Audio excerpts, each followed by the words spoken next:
بسم اللہ الرحمن الرحیم اعوذ باللہ من الشیطان الرجیم بسم اللہ الرحمن الرحیم اللہم صلی علی محمد و آل محمد وعجل فرجہم۔ وائٹس کے سیشن کا آج کا سوال یہ ہے کہ بت پرستی کا سلسلہ کیسے شروع ہوا۔ اس بات کا جواب ہمیں ایک روایت سے ملتا ہے، اور اس روایت کو نقل کیا ہے شیخ صدوق نے اپنے والد سے۔ ان کے والد نے احمد بن عبداللہ سے، احمد بن عبداللہ نے سعید بن عبداللہ سے، سعید بن عبداللہ نے خضر سے، اور خضر نے ابن عبداللہ سے۔ ایک دن ابن عبداللہ امام صادق علیہ السلام کی بارگاہ میں حاضر ہوئے اور کہنے لگے، مولا، پروردگار عالم نے قرآن مجید سورہ نوح کی آیت نمبر 23 میں جو فرمایا، بسم اللہ الرحمن الرحیم وقالوا لا تذرن آلہتکم ولا تذرن ودا وسواعا ولا یغوث ویعوق ونسرا۔ مولا پروردگار نے جو قرآن میں کہا ہے کہ تم ود، سوا، یغوث، یعوق اور نصر کی عبادت نہ کرو، مولا یہ جو بتوں کے نام لیے ہیں، ان بتوں کی حقیقت کیا ہے اور اصل میں بت پرستی کا سلسلہ کب شروع ہوا؟ امام صادق علیہ السلام نے فرمایا کہ جن بتوں کے نام پروردگار نے قرآن میں لیے ہیں، یہ اصل میں پروردگار کے برگزیدہ بندے تھے۔ یہ پروردگار کی بارگاہ میں ہمیشہ عبادت گزار رہتے اور پروردگار کی اطاعت میں مصروف رہتے۔ ان کے زہد اور تقوی کی وجہ سے ان کی قوم میں ان کا بڑا مقام اور مرتبہ تھا، اور ان کی قوم انہیں بہت زیادہ پسند کرتی تھی۔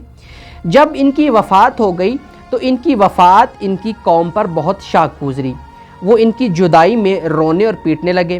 بس اسی موقع کا فائدہ اٹھاتے ہوئے شیطان ان کے پاس آیا اور کہنے لگا کہ تم ان کی جدائی میں زیادہ مت رو اور پیٹو، میں تمہیں ایک اندازہ دیتا ہوں، تم ان کی شکل کے مجسمے بناؤ اور ان کو اپنی عبادت گاہوں میں رکھو۔ جب تم اپنی عبادت گاہوں میں رکھو گے تو اس پروردگار کی عبادت کرنا، اور ساتھ ساتھ ان کے مجسموں کو دیکھ کر ان کو برقرار رکھنا۔